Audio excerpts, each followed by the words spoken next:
and this can be extended outside of this opening. So D4, the pawn on dark is controlling dark, and it's going to say dark brick. Okay, queen pawn, Yeah, the pawns are bricks, the pieces are buildings. The dark brick, yeah. And then D5 is a light brick. Black is playing naturally, and then a pawn on light brick. Okay. E3. Alright, so white's preparing bishop D3. He's staying flexible with the knight. Sometimes knight F3, sometimes F4 first. This is a little bit of an interesting move because you block your bishop inside the pawn chain, and typically I don't like to do that. But there are some advantages to doing so here. In like some variations we will, we're just focusing on the Stonewall ideas actually. We're trying to put the knight on E5, we're trying to get an attack on light squares eventually, and the pawns are creating dark bricks to make up for this. There's other approaches for as well, and that's what we're covering here. The pawns on dark, I would say the reason why we're actually playing so many pawns, even to the extent that we're locking the bishop, it's not ideal. We'd like the bishop out too, but it's for a purpose. The purpose is to have lots of pawns on dark, and which allows the pieces to focus on light that we do. It's almost like the pawns tell the pieces, hey, I got your back. Dark is no problem, you're taken care of, no problem, and then the pieces are like, relax. And we as white pieces, as the white, we can focus all our energies on the light squares. Okay, that's actually the theme that the pawns will cover on the dark, a preponderance of pawns, more than normal, we'll see that in a moment, and allowing the pieces to focus on light. It's not as about dark, it's really about light. See, Stonewall, we'll see, it's always known historically as dark, you dominate dark. But what we're after is light. Right, so the typical setup, we play bishop E3, we play F4, knight F3, knight E5, queen F3, G4, G5, and I just noticed the knight on E5 is controlling light squares, so is the bishop, so is the queen. And when you take the knight out of the way, for example, the knight was controlling light squares, but now the defender has been removed. And we often activate our dark square bishop through this route, or we exchange it this way if we don't get an early mating attack. Okay, so bishop D3, bishop D3 is a little bit light, bishop on light, yeah. E6, F4, sorry, knight D2, important move. I was like, for a moment I was like thinking F4, actually, I'd forgotten that for a moment. If we play F4 immediately, maybe they can play knight E4, and they're gonna play F5, and they block our light attack. Yeah, so before playing pawns, all pawns on dark, we need to have insect repellent.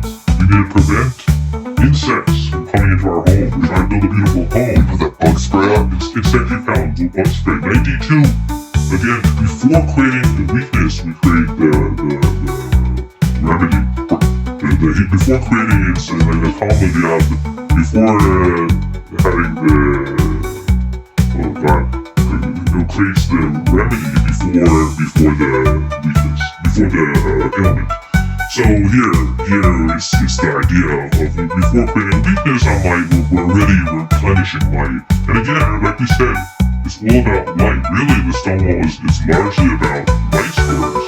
The dark pawns are helping us be able to focus on light, to build a center, and later to have an attack like Elijah started mentioning. Sure, so F4 does weaken the light squares, so we can't get our light attack going if they can get us first. So if they had like a bishop on F5 or G4, this would be a little bit trickier. So knight D2, C5, C3. Okay, hold on. So C5, yeah, so C5, what is he trying to do? He's trying to tickle our D4, a little tickle. He's uprooting our dark. Now we need dark. If we don't keep our structure of pawns on dark, then everything collapses. We need it. That's the root of it. Dark, we hope we can stand the light, and the light. If we lose, taking would be a mistake. We lose a center. And also, in some cases, we're just getting outplayed on D4. So we need C3.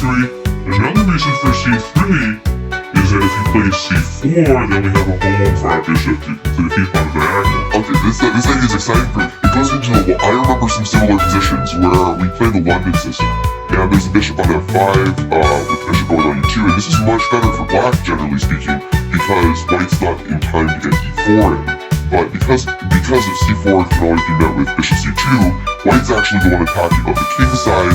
Black's not going to have time for his pawn storm, so we have the safety net. A beginner mistake or a player mistake that's very typical is to play c4, but then white just gets a free attack. Actually, a lot of older computers, the players would play the Stonewall attack against them because they wouldn't understand the long-term attack, and they would be like, ooh, free space, but it's terrible. You can't play c4 at these positions at all. And of course, we support our center. We have these strong bricks, you could say, and so Black continues developing. And knight c6 now. Knight c6 does something very important, and when we play the Stonewall, we always have to be vigilant to stop e5. If we're not careful, they're going to play e5 and not leave our whole center. Yeah, this is really important. I've seen some students who got this course and just did a couple of variations, and then they played the wrong move order and allowed e5. Now, white's aiming for a good structure. The structure where he gets the good control of the e5 square, prepares a long-term attack, and has all these active pieces, and the opponent doesn't get the e4 square. But the problem is some of these moves might be a little bit slow and not as active as normal in an open center. So if they threaten to open the center with e5, we need to prevent them immediately, and this is a priority. So we play f4 right now with no more delay. And the pawns, remember the pawns are clamping down on dark.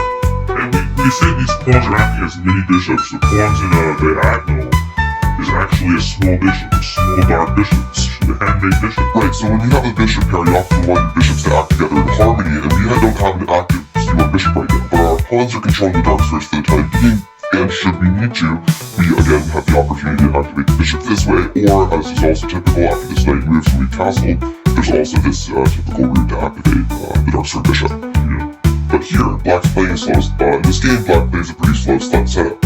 Black should play aggressively. Black should fight for the white squares. Black should, if he doesn't play aggressively or actively very early, then white's setup makes a lot of sense. Because the middle game ideas of the Stonewall are very, very strong. The question isn't whether those ideas are good. The question is whether white can get there, and Black needs to fight very early. Okay, so bishop e7, Black's just developing. You don't just develop against the Stonewall. You need to have color-based strategy, often fighting for the white squares. So knight f3, castles, b6, knight e5. Knight e5, and that's always a special moment.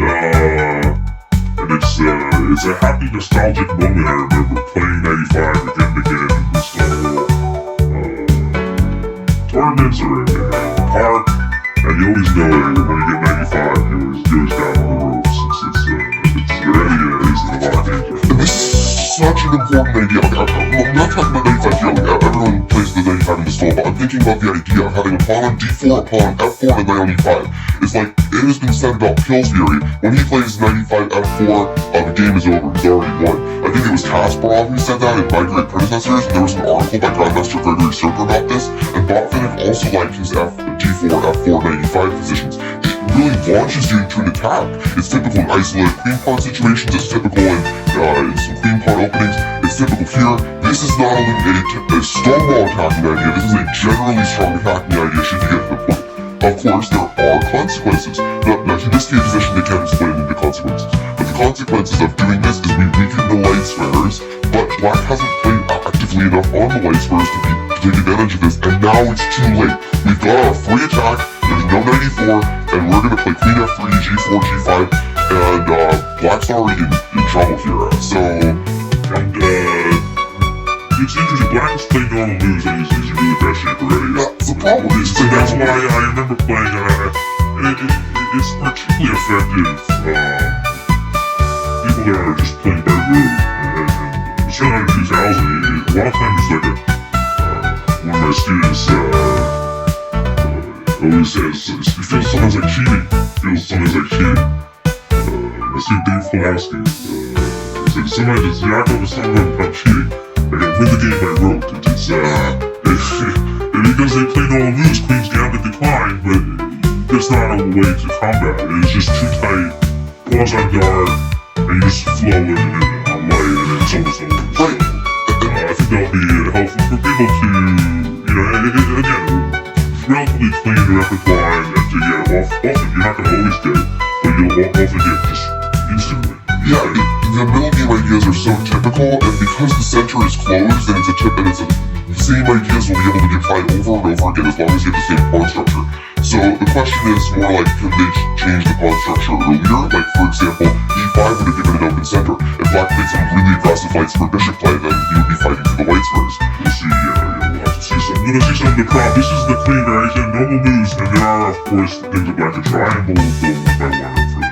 Right, so another idea that I'd like just point out, black should never take this. Like, whenever he does, we always have to play down the F file, we've removed the defender of the white square. Something very typical here would be something like queen h5, queen h6, with rook f3, rook h3, even stuff. Rook e8.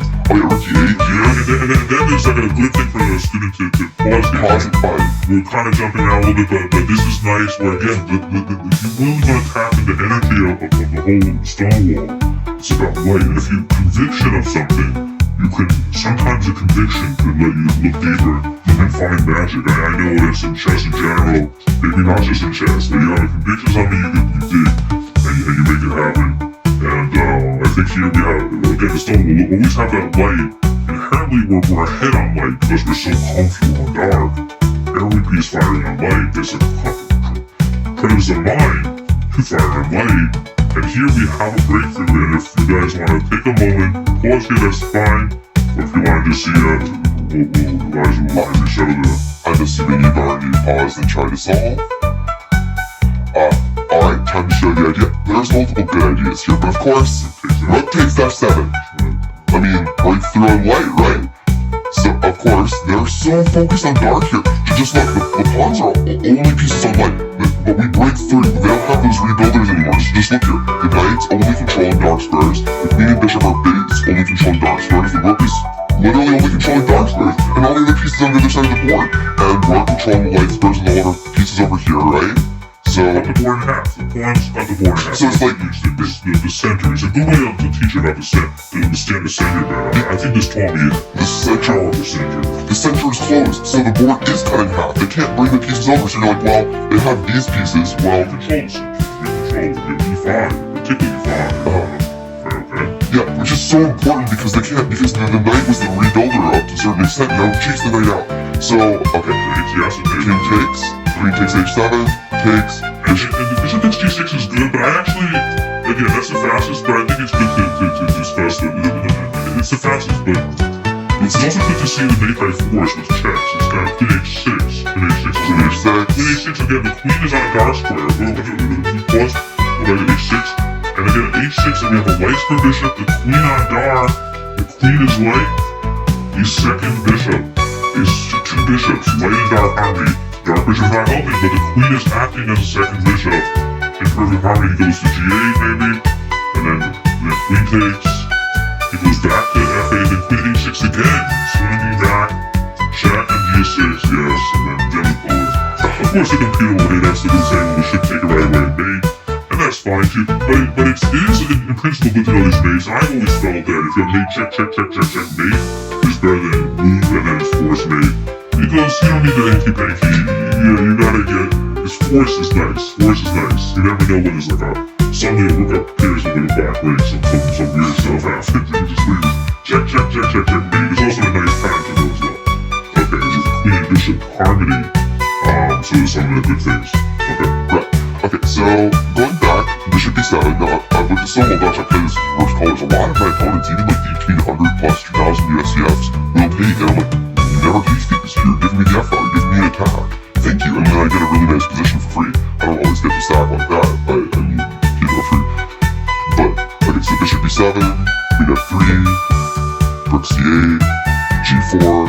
Now, why are we playing g4 here? 4 is just got a lot of people coming, the students are going to say, g4 feels terrible, and normally you don't do such a thing, open the king, and right, so the reason would be, the reason is we're trying to attack on the white squares by removing the defender. So also, we can get away with this because the center is closed. If all these pawns are out of the way, it's like, we just exposed our king, the bishops are coming, oh no, but the thing with the center is closed. He has no pawn breaks, exchanging doesn't help anything, it's like, so like that. Closed and we control it. Yeah, exactly. So the diagonal that we've weakened is not exploitable because there's no way to open it. And this is a typical idea in the Stonewall. Once we've secured the center, we can attack on the flanks. G4 with G5 ideas, and Notice the knight on f6 protects the king, but also particularly, always remember, when a knight's on dark, it protects or attacks light. So knight f6 is protecting light. We're looking at light, we're looking to jump on light. So it's a kind of cool dynamic where the pawn coming to g5, as we'll see that next minute, where the pawns on dark helps our attack on light. Here is indirect the knight away, but again, that's the key is to get massive amounts of pressure on light, massive build on light, and by getting his knight is defending a light piece of light we're going to break through. Exactly.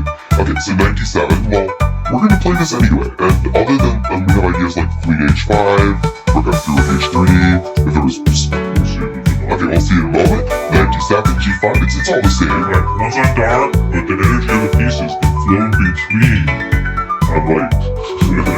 Light flowing energy. But what if black goes aggressive and plays f6? What are we going to do then? This is a good time to pause this and to pause. He's trying to uproot him. I mean, it's logical. He's trying to fight back on the e5. And if we were to, let's say, trade knights or something, he would take it and eventually breaks open the center. It's not just his own push on e5. Maybe we could show them. We got all our pieces in. Show like the e5, show that, the pawn advancing and pawn advancing, so f6. In some cases, if we trade, then he takes back and eventually it's e5, and it's really annoying. It's not that pretty. Getting a little bit unstable. Also, I'm not really wanting to give him time for this. No, we're still okay, but it's like, we gotta go for it. This goes in this case, yeah, so by f6, so what color, it attacks on dark, but it weakens. What color does it weaken? It weakens light. And so, black actually has no defenders on light right now. Before we get into that, I just want to point out, all of our pieces are ready to attack, except for the ones that can't quickly enter the attack. If we get to slow down, we risk losing the momentum. This is what Grandmaster Jacob Agar teaches in his book Attacking Manual 1 of Attack and Defense.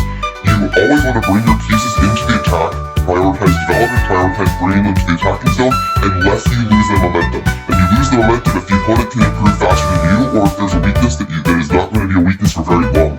So right now we have to strike because they are ready to counter us. Therefore, we play, bishop takes h7 check, we break through. King takes h7, queen h5, and g6. Breaking through, and then we have that light of final light break. Final light break in queen h7. You know, it's good to show that knight g6 is tempting people back and like, sometimes people say knight g6, and it's as the students often say, like, it makes sense, and that's not a good instinct, but it's not hitting hard. g6 is a quiet pawn. The quiet pawn will really break through. Exactly, plus this, you can't let the king escape like that. For diligent students of the king postulate, you should know that the king can take care of itself. We gotta make sure it can't run away. We can't let it run away on us. We can't let our food run away on us. Like, for example, I'm not gonna let these blueberries get away. I'm gonna be eating these blueberries after these games. Okay, so, g6. g6, final light break, and then rook e8. Rook e8. Yes, trying to escape. Check, and checkmate. Okay, that's, again, great attack building, momentum along the way. Beautiful, beautiful build-up, let's say. The pawns are dark, and the final blow is, queen actually arrived, the final blow is on dark. So it happens, but throughout the play, pieces on light, pawns have been on dark. It's a nice harmony there, it's wonderful. So let's go to the next game where we actually show how we're going to be attacking on dark instead, because the Stonewall, while it's a good idea when you can get to your typical middle game, you can't always get to your typical middle game. So for example, they might play some sort of a King's Indian setup. This is annoying. We wanted to checkmate them over here, and they rudely blocked our diagonal. How dare they do that? Yeah, they played g6, so again, so far we've seen the very straight, smooth lines which allow for the beautiful, nice, smooth, direct attack and a win. The Stonewall now, when they play g6, that's not smooth anymore. There's two problems. There's actually really two problems. There's two problems. First of all, he's already saying, hey, you're not going to outplay me on the light scores. Whether he knows that we're doing it, usually they're just doing it because that's their opening. But it doesn't matter why. At the end of the day, we're not going to break it easily. It's a very tough nut to crack. We don't pick fights that are hard from the beginning. Don't pick your fights in chess. And you just don't pick that fight. It's just too solid, G6. Already you build that mini bishop. Step 2, in this line, they're gonna probably want to show that D6 is gonna be played here. So Yes, it's like they're fighting our bishop here, but also, as Yakov said, D6 fights are made, so... Yeah, he's gonna play D6 and eventually E5. We don't have the E5 outpost. But he's gonna play F4, and if we play F4, if we play like, let's actually show what could happen. Like, that way I think it's kinda cool. Yeah, and then also, I had this against Roman. My coach Roman Junior Clash Billy when I was a kid, and he crushed me. And I realized at that point, so we'll see the make moves here, the castle, we'll see the castle, knight D2, knight D2, knight C6 or something, knight C6, castle, and then E5.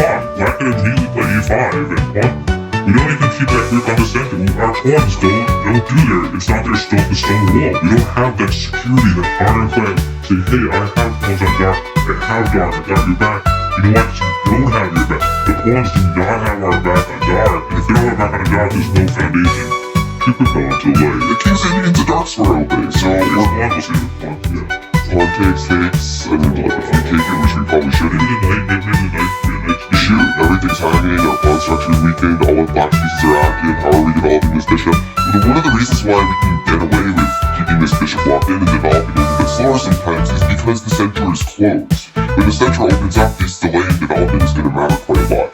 So we don't want to play the Stonewall against the King's Indian.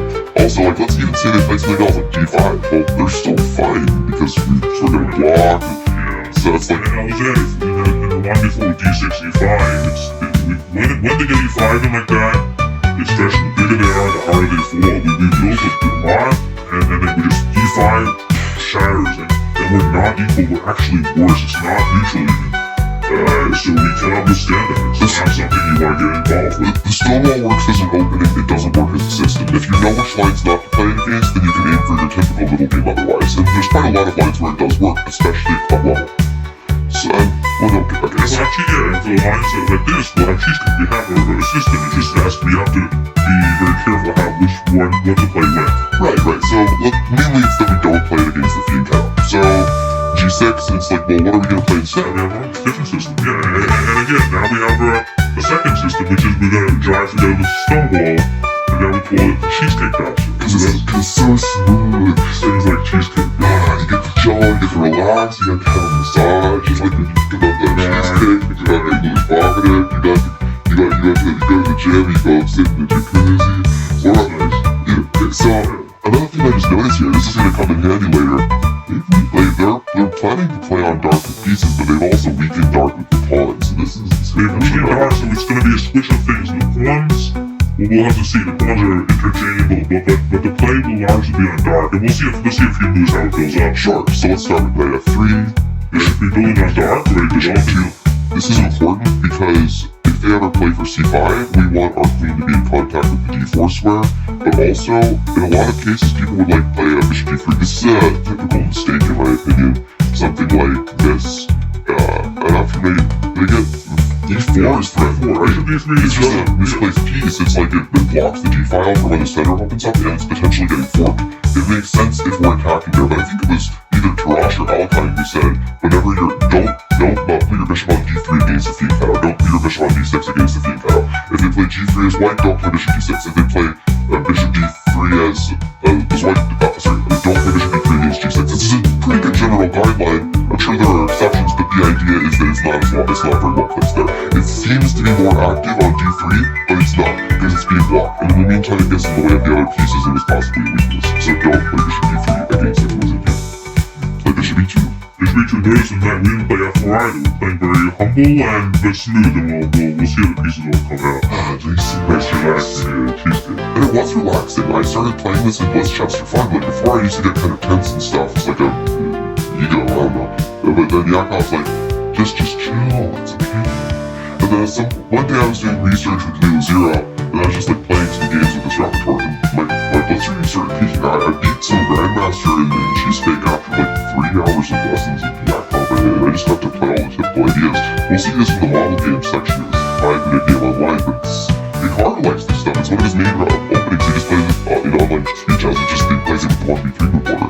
It's so smooth.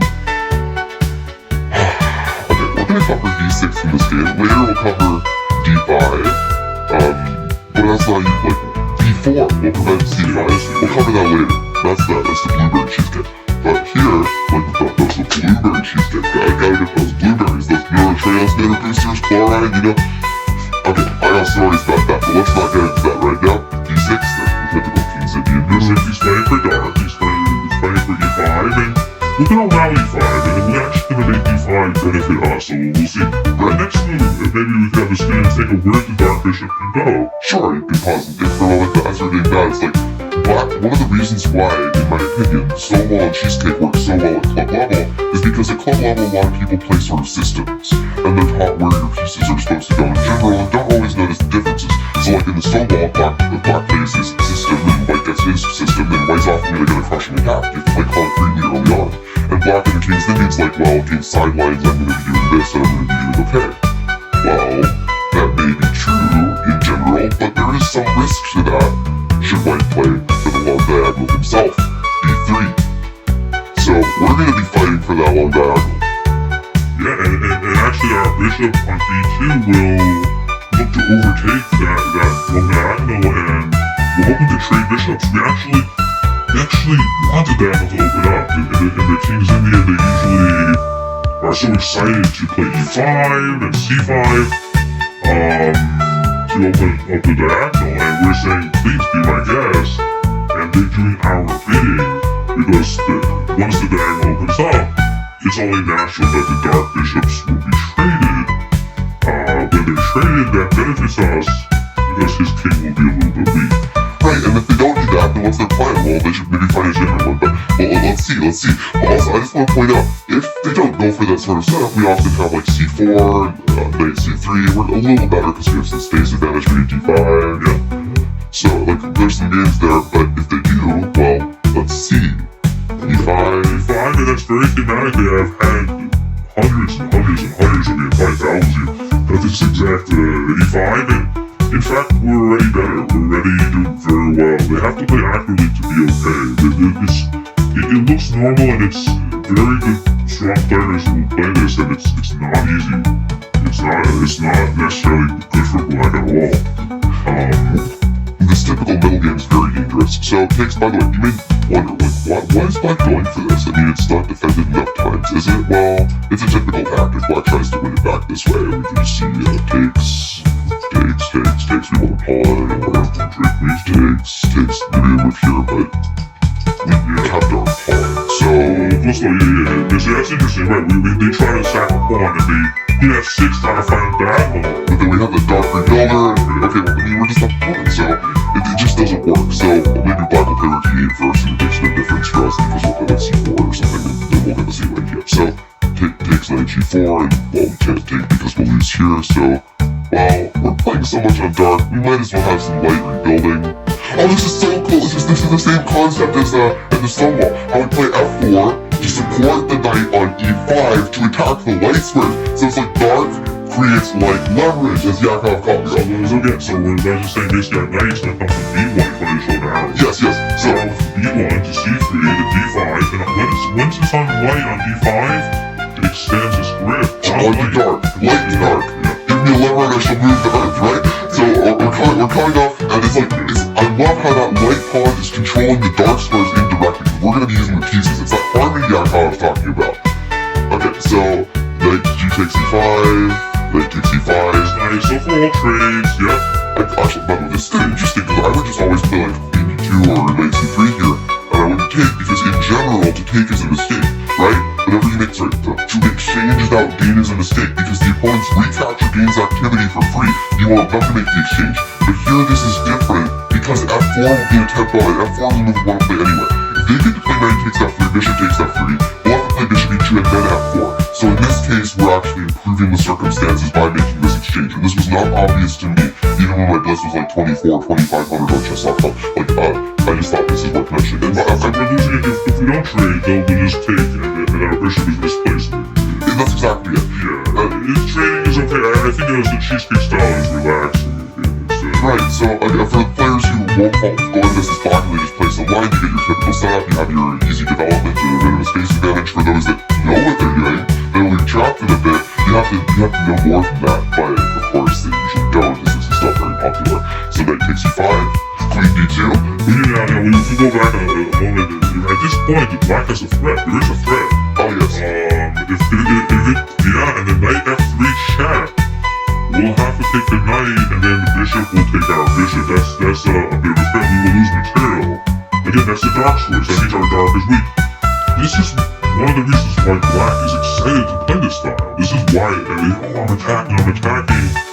But actually, a simple move like Queen David 2, and we're protecting, and the queen is acting as The second dark bishop. a little dark energy. Yeah. So I'm getting excited about this because, like, I would know, like, knight c3 is like natural, but a lot of black players will be thinking that we don't know what we're doing, right? It's like black, queen d2, you're playing the sideline, you're playing queen d2. Well, there's no way to punish it for one thing. It's not like a nice queen d4. Second of all, we defended our bishop. Third, after we exchange these bishops, our queen is coming to that diagonal. Four, we do have a space advantage, and this does matter. So our setup is going to be knight c3, and then we often play for f4, e4, rook d1, or rook e1, knight d5, we exchange the bishops, and then we get an attack going, and it's kind of hard for black to just stop this plan. Yeah, and again, what I really meant is that looking passive is specifically good for us because they get excited, like, Oh, they get yeah, all excited to attack, when in fact we want to have their attack at the root. Their angle is weak in the sense that his squares are going to show is f6. These are the three squares that matter. f6, g7. These are the squares, and sometimes games can be won based on squares like that. King is king. Your weaknesses little by little, and we're happy to see where things go. Black, the onus is on black to hold on because we're going to trade bishops sooner or later, probably. Our queen will act as a dark bishop. We'll have pawns coming in, the knight coming to David 5, which will influence dark. You need to have... There's some issues. We're playing, we'll say, 2 results. Pressing for free, with no downside. Right, and it's been noticed since the times of Steinus that you need to have an attack against the opponent's king. You need a weakness to target, or you need to have a sufficient positional advantage. So we give black the illusion that they can attack us because we're playing against these principles, supposedly. Black is one of the weaknesses on dark, we're the ones with space advantage, and so this natural play for black did not pay off. And Yakov's played, I don't even know, hundreds of games in this position. I've seen it hard around like at least 50, and he wins 95% of the time. I've checked his database.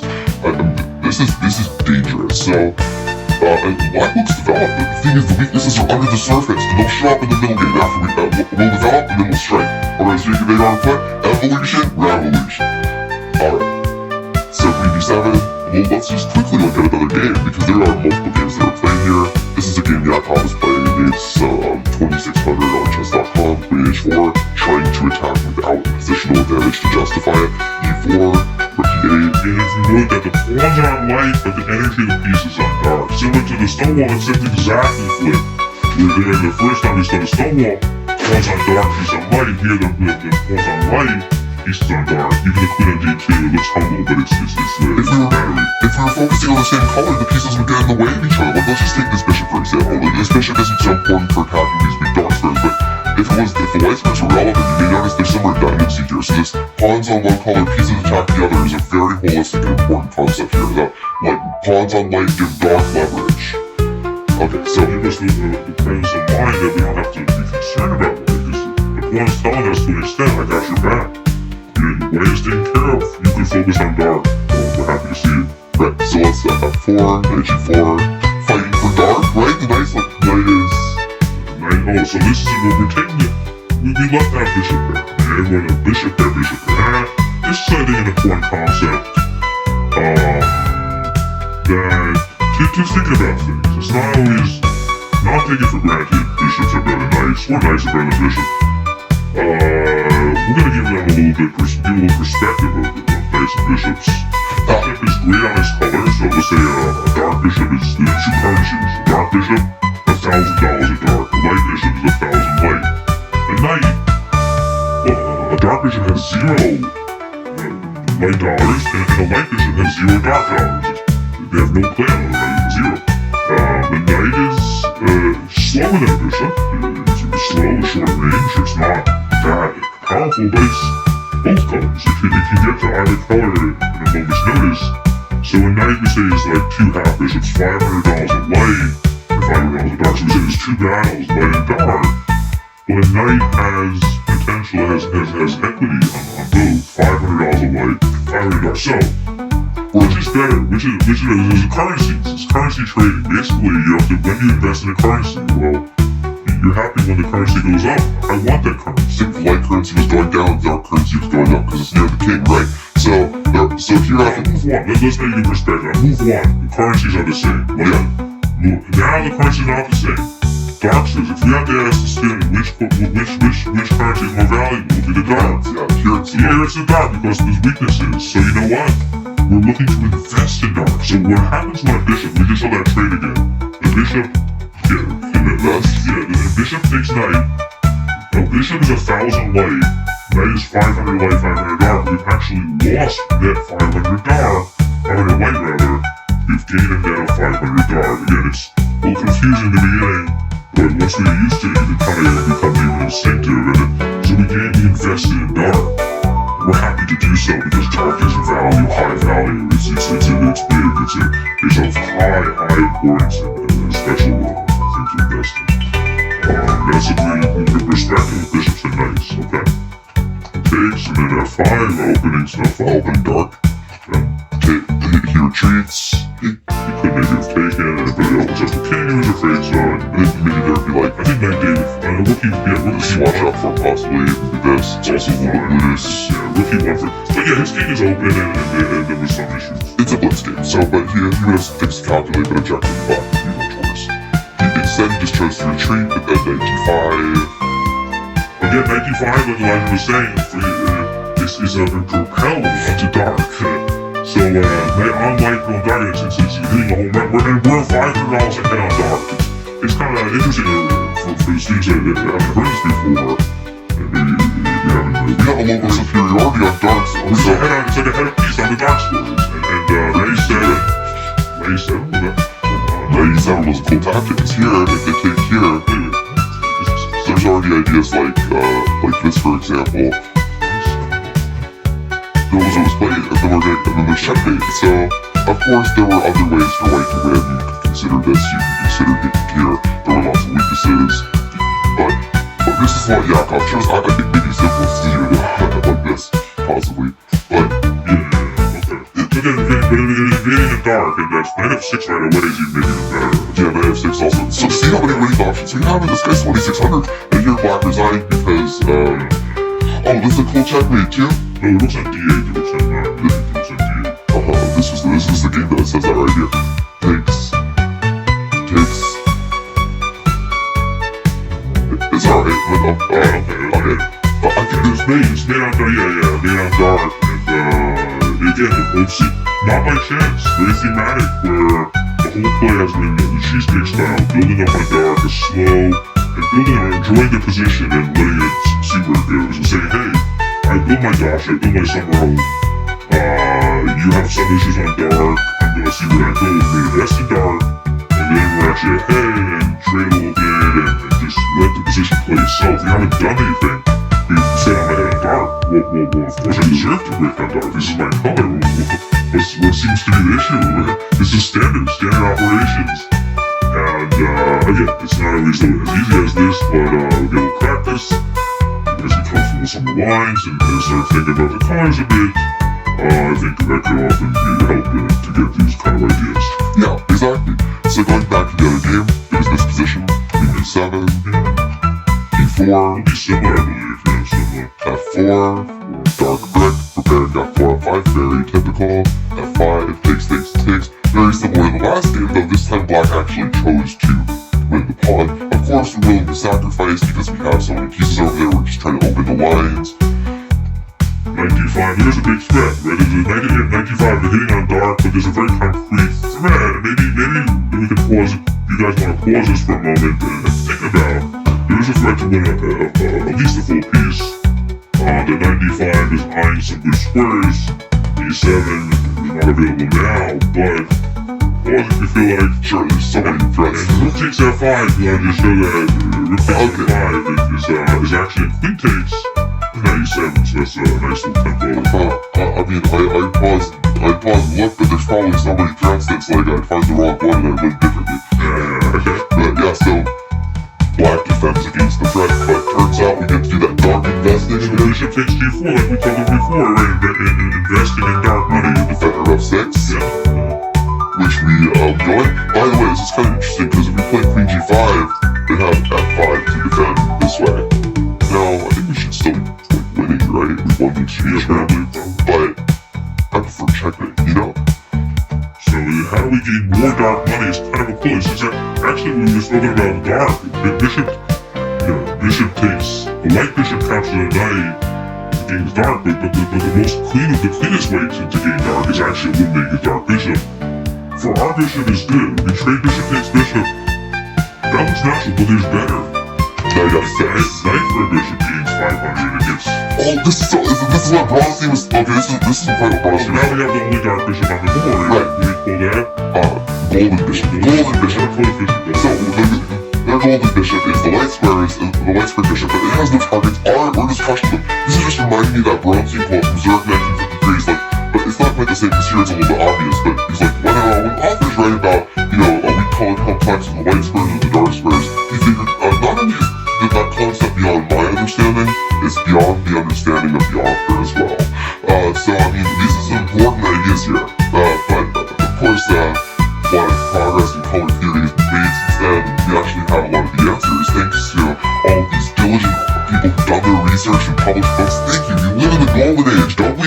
We actually have so many resources to study chess. I remember once there was like a Dell fan, and his dad was ready to spend a third of his month's income to buy Fisher's My 60 Memorable Games, but luckily, a friend was able to loan him a copy. Now, how lucky are we here? We get to study whatever we want it's incredible. Okay, but here it's a little bit more obvious than Bronstein's days. I mean, Bronstein obviously would understand this. We're just checkmating them. So even if here is like, and again, golden bishop, we're addressing the golden bishop is anytime we have an unopposed bishop, so we have the